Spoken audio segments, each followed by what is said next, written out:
আমাদের অর্থ পরিকল্পনা মন্ত্রী ঘোষণা দিয়েছেন আমার 38 নম্বর ওয়ার্ডে কোনো বাঙ্গাল আসতে যেন না থাকে। চট্টগ্রাম নগরীর 38 নম্বর ওয়ার্ডের জনতার কাউন্সিলর হিসেবে পরিচিত আলহাজ মোহাম্মদ হানিফ সওদাগর বলেছেন, ওয়ার্ডের কোনো সড়ক ভাঙ্গা থাকবে না, পর্যায়ক্রমে সব সড়কের সংস্কার কাজ সম্পন্ন করা হবে।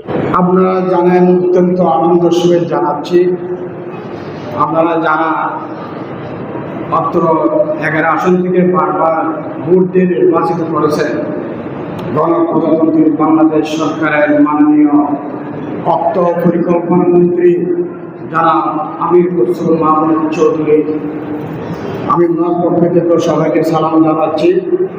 সম্মানিত উপস্থিতি, আপনারা দেখেছেন আমি গতকাল ঢাকা থেকে মিনিস্ট্রি থেকে এসেছি। যাওয়ার 7 দিন আগে রাস্তাটা উদ্বোধন করে গিয়েছিলাম। এবং ডাক্তার মজিষের বাড়ি থেকে আমাদের অর্থ পরিকল্পনা মন্ত্রী ঘোষণা দিয়েছেন আমার 38 নম্বর ওয়ার্ডের 119টি রাস্তা আমি মাননীয় মন্ত্রী মহোদয়কে দিয়েছি।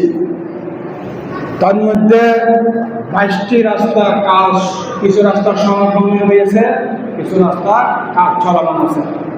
আর বাকি সব রাস্তা উনি মাননীয় চট্টগ্রাম সিটি কর্পোরেশনের মেয়র ডাক্তার সাদাব শেখকে তাৎক্ষণিক ফোন করে বলেছেন আমার নির্বাচনী এলাকায় আমার 38 নম্বর ওয়ার্ডে কোনো বাঙ্গাল আসতে যেন না থাকে। একই সঙ্গে দীর্ঘদিনের জলবদ্ধতা নিরসনের কাজও দ্রুত বাস্তবায়নের উদ্যোগ নেওয়া হবে বলে তিনি উল্লেখ করেন। 3 জুলাই শুক্রবার জুমার নামাজের পর নগরীর মাইসপাড়া আকবর আলী পুকুর পাড় এলাকায় অবস্থিত ইমামে আজম জামে মসজিদ পরিচালনা পরিষদ, সমাজ কমিটির নেতৃবৃন্দ ও স্থানীয় বাসিন্দাদের সঙ্গে সৌজন্য সাক্ষাৎ ও মতবিনিময়কালে তিনি এইসব কথা বলেন। এই সময় এলাকাবাসী দীর্ঘদিনের জলবদ্ধতা, ভাঙ্গাচোরা সড়ক এবং চলমান উন্নয়ন কার্যক্রম নিয়ে তাদের বিভিন্ন সমস্যা ও প্রত্যাশার কথা তুলে ধরেন। স্থানীয় মুসল্লিদের পক্ষ থেকে মসজিদ পরিচালনা পরিষদ ফুল দিয়ে আলহাজ মোহাম্মদ হানিফ সওদাগরকে শুভেচ্ছা জানান। পরে তিনি মসজিদের খতিব মাওলানা এনাম রেজা আল কাদেরীকে শাল উপহার দিয়ে সম্মাননা প্রদান করেন।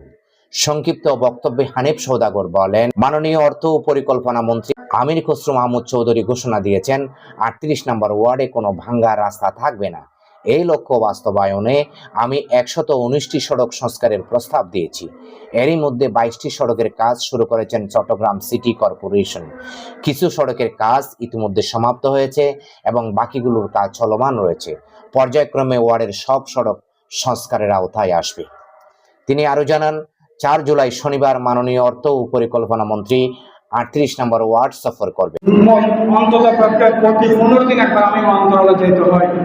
আগামীকাল সকাল 10টায় মাননীয় অর্থমন্ত্রী আসবেন করাচি থেকে, বাগান ত্যাগ করতে রাস্তাটা ভিজিট করবেন। ওনার অর্থায়নে রাস্তাটা কমপ্লিট হয়েছে, সম্পন্ন হয়েছে। আমরা আগামীকাল সকাল 10টায় করাচি থেকে ওনাকে সম্বর্ধনা দিব এবং রাস্তা পরিদর্শন করবেন। এই সময় তিনি বিভিন্ন উন্নয়ন কার্যক্রম পরিদর্শনের পাশাপাশি নতুন প্রকল্প নিয়েও আলোচনা করবেন।